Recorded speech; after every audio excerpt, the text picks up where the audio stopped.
नमस्कार दोस्तों, एक बार फिर से स्वागत है आपका अपने यूट्यूब चैनल केएसपी पे। देखिए दोस्तों, अभी अपने एक अध्याय पढ़ने जा रहे हैं जिसका नाम है ताप एवं ऊष्मा। ये कक्षा 7 का अध्याय 15 है। उससे पहले बता दूं कि दोस्तों अपनी कक्षा 6, 7, 8 की बायो और केमिस्ट्री कंप्लीट कर चुकी हैं। कक्षा 6 की फ़िज़िक्स भी कंप्लीट कर ली है और इसी अध्याय के साथ अपनी कक्षा 7 की फ़िज़िक्स है वो भी कंप्लीट हो जाएगी। अगर आपने वो पहले की वीडियो अभी तक नहीं देखी है तो इसी प्लेलिस्ट में आपको मिल जाएगी, उनको ज़रूर देखिएगा। और दोस्तों सारे के सारे टॉपिक है ये राजस्थान बोर्ड की जो बुक 2018-19 वाली है उनसे करवा रहा हूँ, क्योंकि अभी जो राजस्थान में एग्ज़ाम होने हैं वो सभी इन्हीं से क्वेश्चन पेपर बनेंगे अपने, क्योंकि गवर्नमेंट ने ये साफ साफ बोला है। उसी को ध्यान में रखते हुए उनसे करवा रहा हूँ। तो न केवल ये आपके राजस्थान के एग्ज़ाम के, बल्कि किसी भी स्टेट से अगर आप साइंस की तैयारी कर रहे हैं तो ये वीडियो आपके लिए काफ़ी फ़ायदेमंद रहेगी। तो इस वीडियो को आप पूरा ज़रूर देखिएगा। साथ ही अगर आपको ये पसंद आए तो इसको लाइक कीजिएगा, शेयर कीजिएगा, और अगर चैनल पर नए हो तो प्लीज़ दोस्तों चैनल को सब्सक्राइब कीजिएगा और जो घंटी का निशान है, बेल आइकन है, उसको प्रेस कर देना ताकि ऐसी वीडियो के नोटिफिकेशन आपको मिलते रहें। आज के अध्याय में हम पढ़ेंगे दोस्तों ताप का अभिप्राय, ऊष्मा का मापन, ऊष्मा का अभिप्राय, ऊष्मा संचरण की विधियाँ जैसे कि चालन, संवहन, विकिरण। इसके लिए देखिए दोस्तों कि हम प्रतिदिन अनेक वस्तुओं के संपर्क में आते हैं। इनमें से कई वस्तुएं गर्म होती है तो कुछ ठंडी होती है। आगे दी गई सारणी में कुछ वस्तुओं के नाम लिखिए तथा आगे लिखिए कि वे गर्म हैं अथवा ठंडी है। तो ये दोस्तों टेबल है, ये जिस बच्चे की बुक है उसने थोड़ी बहुत बना भी रखी है, तो इसको आप एक बार ज़रूर देख लीजिएगा वीडियो को पॉज करके। आप साधारणतः कैसे पता लगा करते हैं कि वस्तु गर्म है या ठंडी है? क्या स्पर्श करके वस्तु के गर्म या ठंडी होने का पता लगाना विश्वसनीय है? आओ करके देखें। तो इसके लिए गतिविधि है दोस्तों। सबसे पहले अपने पढ़ते हैं ताप का अभिप्राय। 3 बड़े पात्र जैसे भिगोनी या बाल्टी लीजिए। पहले पात्र ए में बर्फ़ मिला हुआ ठंडा पानी, दूसरे पात्र बी में सामान्य पानी तथा तीसरे पात्र सी में हल्का गर्म पानी लीजिए। अब अपने बाएं हाथ को पात्र ए में तथा दाएं हाथ को पात्र सी में डालिए। अब दोनों हाथों को इन पात्रों से निकालकर तत्काल पात्र बी में डालिए। ये देखिए दोस्तों, ये गतिविधि चित्र में दर्शा रखी है। आप अनुभव करते हैं कि पात्र बी का पानी ठंडा अथवा गर्म। आपके बाएं हाथ को गर्म एवं दाएं हाथ को ठंडा महसूस होता है। तब आप निश्चित नहीं कर पाएंगे कि पात्र बी का पानी ठंडा है या गर्म है। यह प्रयोग यह दर्शाता है कि स्पर्श करके वस्तु के गर्म होने या ठंडे होने का पता लगाना विश्वसनीय नहीं है। तब हम कैसे कह सकते हैं कि वस्तु वास्तव में कितनी गर्म है?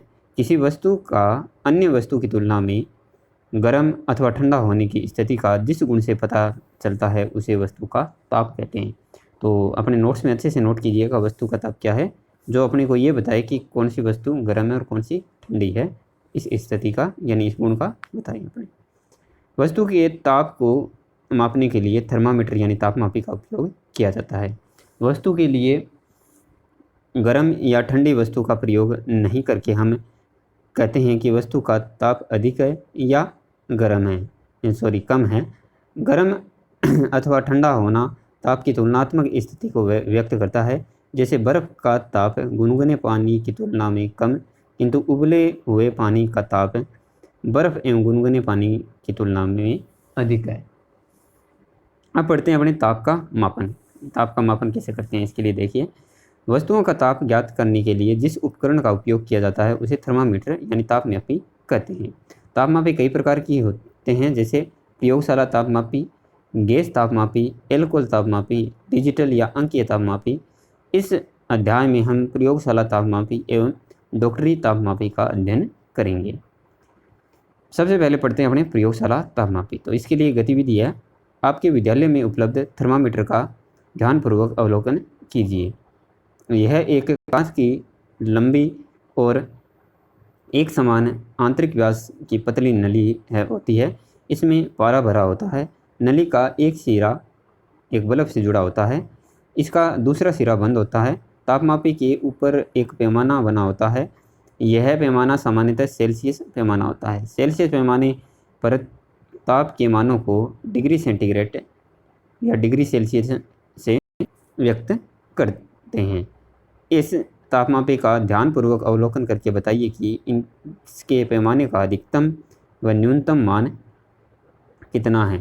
प्रयोगशाला तापमापी में प्राय 10 डिग्री सेल्सियस से लेकर 110 डिग्री सेल्सियस तक चिन्ह लगे होते हैं। तो ये भी आप अच्छे से नोट कीजिएगा। इसे तापमापी का प्रास या प्रेशर कहा जाता है।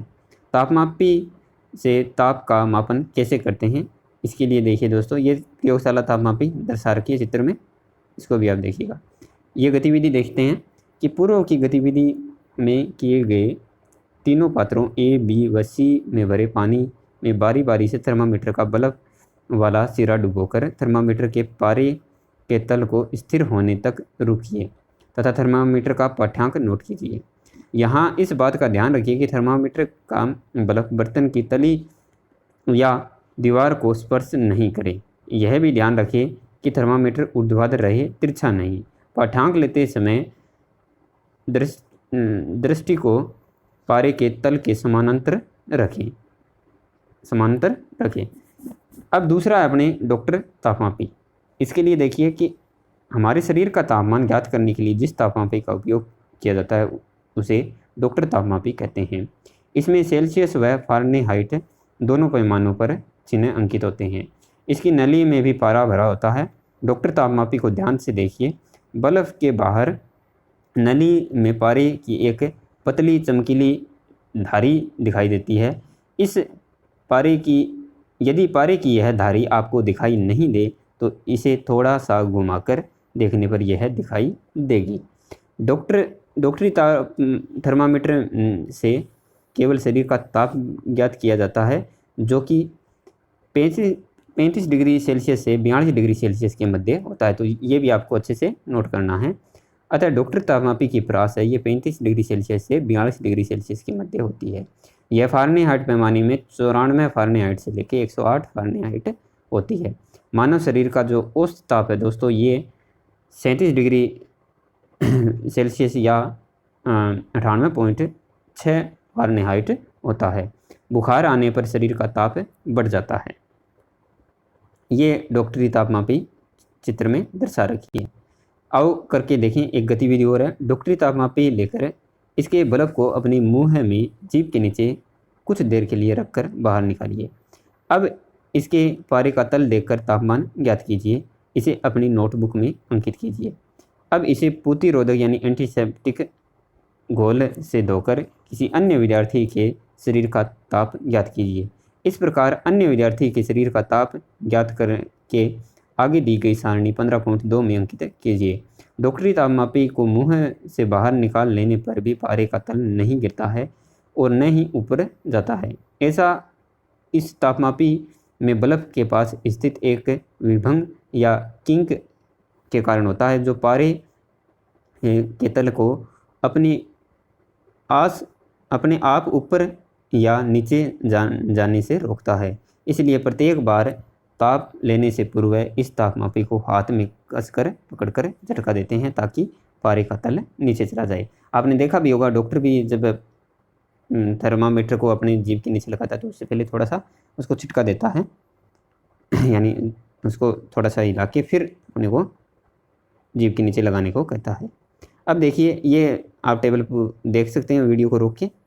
यह आवश्यक नहीं है कि प्रत्येक व्यक्ति के शरीर का सामान्य ताप 37 डिग्री सेल्सियस ही रहे। यह कुछ अधिक या कम भी हो सकता है। स्वस्थ शरीर का सामान्य ताप वास्तव में कई व्यक्तियों के शरीर के तापों का औसत होता है। यह औसत ताप 37 डिग्री सेल्सियस होता है। सावधानी देखिए इसके लिए। थर्मामीटर यानी तापमापी के बल्ब को कभी भी सीधे ज्वाला पर या उसके पास अथवा धूप में अधिक देरी तक नहीं रखना चाहिए, अन्यथा तापमापी टूट जाता है, यानी उसका टेम्परेचर बढ़ जाता है, जिससे क्या हो जाता है, तापमापी टूट सकता है।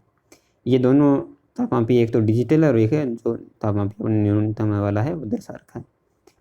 देखिए, अधिकतम न्यूनतम तापमापी। विभिन्न प्रयोजनों के लिए विभिन्न प्रकार के तापमापी उपयोग किए जाते हैं। मौसम की रिपोर्ट में दिए गए अधिकतम तथा न्यूनतम तापों की जानकारी देने के लिए इसका उपयोग किया जाता है।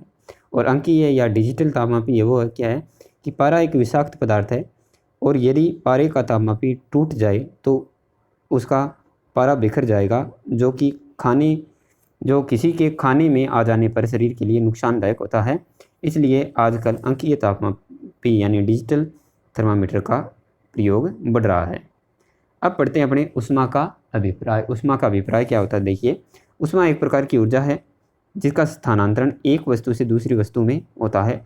ऊष्मा के स्थानांतरण के कारण वस्तुएं या तो गर्म हो जाती है या ठंडी हो जाती है, अर्थात या तो उनका ताप बढ़ जाता है या घट सकता है।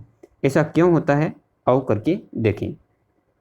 इसके लिए गतिविधि है, एक भिगोनी या पात्र में लगभग 1.5 से 2 लीटर पानी लेकर उसे इतना गर्म करिए कि पानी उबलने लगे। अब इसे ज्वाला से हटाकर नीचे रख दें। एक गिलास अथवा परखनली में सामान्य ताप वाला पानी लें तथा इसका ताप नोट कर लें। इस गिलास या परखनली को पानी के पात्र में कुछ देर के लिए रख दें। दोनों पानी का ताप ज्ञात कीजिए, तापों में क्या अंतर आया। आप पाओगे कि ठंडे पानी का ताप बढ़ जाता है तथा गर्म पानी का ताप कुछ घट जाता है, अर्थात ऊष्मा का प्रवाह अधिक ताप वाली वस्तु से कम ताप वाली वस्तु की ओर होता है। तो ये भी सारे पॉइंट है, ये आप अच्छे से अपने नोट्सों में नोट कीजिएगा। एग्जाम में क्वेश्चन आपको इनसे देखने को जरूर मिलेंगे। देखिए, जो वस्तु ऊष्मा का त्याग करती है उसका ताप कम हो जाता है, जबकि जो वस्तु ऊष्मा ग्रहण करती है उसका ताप बढ़ जाता है। उपर्युक्त गतिविधि में दोनों पानी का ताप लगभग 1 घंटे बाद पुनः ज्ञात करें। आप पाएंगे कि दोनों पात्र का ताप समान है। ठंडी और गर्म वस्तुओं में ऊष्मा का आदान प्रदान तब तक होता रहेगा जब तक कि दोनों वस्तुओं का ताप समान नहीं हो जाएगा, यानी तापीय साम्य की अवस्था नहीं आ जाए तब तक होता रहेगा। आपने देखा कि एक वस्तु से दूसरी वस्तु में ऊष्मा का संचरण होता है। ऊष्मा के संचरण की कौन सी विधियां हैं, आओ खोज करें। ये देखिए, ऊष्मा संचरण की पहली विधि है चालन द्वारा ऊष्मा का संचरण। तो चालन द्वारा इसके लिए देखिए गतिविधि है कि साइकिल की टूटी हुई तानी या लोहे का सीधा पतला तार लेकर उसके ऊपर समान दूरी पर मोम के छोटे छोटे टुकड़े चिपकाइए। तार के एक सिरे को मेज पर रख दें तथा इसके ऊपर ईंट या पत्थर रखकर चित्रानुसार व्यवस्थित कीजिए। छड़ के दूसरे सिरे को मोमबत्ती से गर्म कीजिए और देखिए क्या होता है। मोमबत्ती का कौन सा टुकड़ा सबसे पहले नीचे गिरता है। ताप के एक सिरे को गर्म करने पर ऊष्मा ठंडे सिरे की ओर स्थानांतरित होती है। ऊष्मा के संचरण की इस विधि को चालन कहते हैं। ठोस वस्तुओं से में ऊष्मा का संचरण चालन विधि के द्वारा होता है। तो ये भी आप अच्छे से नोट कीजिएगा। यह भी कीजिए कि लोहे का या तांबे की किसी छड़ पर पतले कागज की पट्टी को कसकर लपेटिए। छड़ को लगातार घुमाते हुए जलती हुई मोमबत्ती के ऊपर इसे रखकर कागज को जलाने का प्रयास कीजिए। आप पाएंगे कि कागज नहीं जलता है तथा छड़ का टुकड़ा सीधा गर्म हो जाता है। ऐसा इस कारण होता है कि कागज को दी गई ऊष्मा छड़ द्वारा ग्रहण कर ली जाती है, जो शीघ्र ही छड़ में आगे की ओर चली जाती है। इससे कागज का ताप नहीं बढ़ पाता है। क्या सभी पदार्थों में ऊष्मा का चालन आसानी से होता है? आइए करके सीखें। ऊष्मा के चालक व कुचालक पदार्थ सबसे पहले देखते हैं अपने। इसके लिए गतिविधि है, एक बीकर में उबलने तक गर्म किया हुआ पानी लेकर उसमें एक प्लास्टिक का स्केल, पेंसिल, स्टील की चम्मच, लोहे की लंबी सुई या तार, एल्यूमिनियम का तार आदि वस्तुएं 15.7 के अनुसार रखी। अब कुछ समय पश्चात इन वस्तुओं के ऊपरी सिरे को छूकर देखिए कौन सी वस्तु का ऊपर वाला सिरा गर्म हो गया है। एल्यूमिनियम, लोहा, स्टील आदि वस्तुओं में ऊष्मा आसानी से प्रभावित हो जाती है, इस कारण वे ऊपर तक गर्म हो जाती है। आप समझ गए होंगे कि लकड़ी, प्लास्टिक आदि के कम गर्म होने का कारण क्या है। वे पदार्थ जिनमें ऊष्मा का चालन आसानी से हो जाता है उन्हें ऊष्मा के चालक कहते हैं। इसके विपरीत वे पदार्थ जिनमें ऊष्मा का चालन आसानी से नहीं हो पाता है उन्हें ऊष्मा के कुचालक या ऊष्मारोधी कहते हैं। धातुएं जैसे एल्यूमिनियम, लोहा, तांबा आदि ऊष्मा के चालक है, जबकि लकड़ी, प्लास्टिक, एबोनाइट, ऊनी कपड़ा आदि ऊष्मा के कुचालक है। पता लगाएं कि पहला देखिए, खाना पकाने के बर्तन जो धातु के क्यों बनाए जाते हैं तथा इनके हत्थे है ये लकड़ी या एबोनाइट के क्यों बनाए जाते हैं। तो ये अपने चर्चा कर चुके हैं दोस्तों, जो पीछे अपने अध्याय पढ़े हैं उनमें ये चर्चा कर चुके हैं। दूसरा है, स्टेनलेस स्टील की कढ़ाई में प्राय तांबे की तली क्यों लगाई जाती है। और तीसरा है, गर्मी के दिनों में धूप से गर्म हुए फर्श पर दरी या कालीन बिछाकर नंगे पांव चलना कम कष्टदायक क्यों होता है। तो ये आप देख लेना, वैसे पीछे अपने अध्याय पढ़े उनमें ये बात बताई हुई है आपको। क्या आपने कभी सोचा है कि ऊनी कपड़ों से हमारा सर्दी से बचाव कैसे होता है। वायु ऊष्मा की कुचालक होती है और ऊनी कपड़ों में छोटे छोटे छिद्रों में वायु भरी होती है। ऊन तथा वायु के ऊष्मा के कुचालक होने के कारण शरीर की ऊष्मा बाहर नहीं जा पाती है और हमारा सर्दी से बचाव हो जाता है। इसी प्रकार सर्दियों में दो कंबल एक साथ ओढ़ने पर कंबल के बीच वायु की परत बन जाती है, जिससे ऊष्मा बाहर नहीं जा पाती है और हमारा सर्दी से बचाव हो जाता है। इसी तरह भवन निर्माण में खोखले ईंटों का उपयोग किया जाए तो कमरों पर सर्दियों व गर्मी का प्रभाव कम होगा। बताइए ऐसा क्यों होगा। तो वायु तथा पानी हैं ये ऊष्मा के कुचालक होते हैं, तब इनमें ऊष्मा का संचरण कैसे होता है तो इस पर भी अपने कुछ चर्चा करते हैं। इसके लिए गतिविधि है और ये अपने बै टाइप भी है जिसमें संवहन द्वारा ऊष्मा का संचरण अपने पढ़ेंगे। देखिए, एक पात्र में जल लीजिए, इसमें पोटेशियम परमैंगनेट यानी लाल दवा के कुछ क्रिस्टल या चाय की पत्ती के 4-5 दाने डालकर गर्म कीजिए। पात्र के जल का ध्यानपूर्वक अवलोकन कीजिए। आप पाएंगे कि जब जल बीच में से ऊपर चढ़ता है तथा इधर उधर से नीचे उतरता है। इस प्रकार जल में रंगीन धाराएं बनती है। ऐसा क्यों होता है। पात्र के पेंडे को गर्म करने पर जल के अणु ऊष्मा ग्रहण करके ऊपर की ओर चलते हैं तथा ऊपर के ठंडे अणु नीचे की ओर गति करते हैं। इस प्रकार द्रव्य के अणु स्वयं चलकर एक स्थान से दूसरे स्थान तक ऊष्मा का संचरण करते हैं। ऊष्मा के संचरण की इस विधि को ऊष्मा का संवहन कहते हैं। वायु में भी ऊष्मा का संवहन होता है। वायु के अणु भी ऊष्मा लेकर हल्के यानी कम घनत्व के हो जाते हैं तथा नीचे से ऊपर जाते हैं। वायु के ऊपर के ठंडे अणु ऊष्मा लेने के लिए नीचे की ओर आते हैं। हमारे दैनिक जीवन में ऊष्मा के संवहन के कौन कौन से उपयोग है, आओ चर्चा करें। तो सबसे पहले पढ़ते हैं अपने संवहन के उपयोग। तो पहला है इसमें स्वातन यानी रोशनदान। तो अपने मुंह के आगे हाथ रखकर जोर से सांस बाहर छोड़े। क्या यह हवा गर्म है। हमारे श्वसन से निकाली गई वायु सामान्य वायु से गर्म तथा कम घनत्व वाली होती है। ये ऊपर उठकर छत के पास बने रोशनदान यानी संवहन से बाहर निकल जाती है तथा खिड़कियां और दरवाज़ों से स्वच्छ वायु अंदर आ जाती है। तो इसी कारण ये रोशनदान है दोस्तों, ये इस तरीके से वर्क करते हैं। अब अपने पढ़ते हैं चिमनियाँ। घरों तथा कारखानों से निकलने वाला धुआं और गैसें गर्म होने के कारण ऊपर उठते हैं तथा चिमनियों द्वारा बाहर निकल जाते हैं। तीसरा है, मोस्ट इम्पोर्टेंट है दोस्तों, महासागरीय धारा। इसके लिए देखिए, विषुवत रेखा के आसपास ध्रुवों की तुलना में सूर्य की किरणें अपेक्षाकृत सीधी पड़ती है। इस कारण महासागरों के ध्रुवों की तुलना में विषुवत वृत्त का पानी अधिक गर्म होता है। यह जल हल्का होने के कारण ऊपर ही ऊपर तैरता हुआ ध्रुवीय प्रदेशों की ओर बहता है। गर्म जल के इस प्रकार बहने को गर्म जल की धारा कहते हैं। इसके विपरीत ध्रुवों के आसपास का जल ठंडा होने के कारण भारी होता है तथा समुद्र के नीचे से ध्रुवों से विषुवत वृत्त की ओर बहता है। इस प्रकार की धाराओं को ठंडे जल की धारा कहते हैं। चौथा है, पवन चलना। हवा अधिक वायु दाब वाले स्थान से कम वायु दाब की ओर चलती है। जब किसी स्थान पर ताप अधिक होता है तो उस स्थान की हवा गर्म होकर ऊपर उठती है और फैलती है। इस कारण उस स्थान का वायु दाब कम हो जाता है, तब ठंडे स्थान से गर्म स्थान की ओर पवनें चलती है। मोस्ट इम्पोर्टेंट है दोस्तों, दिन के समय स्थल भाग समुद्र के जल की अपेक्षा अधिक गर्म होता है, अतः समुद्र से वायु स्थल की ओर बहती है।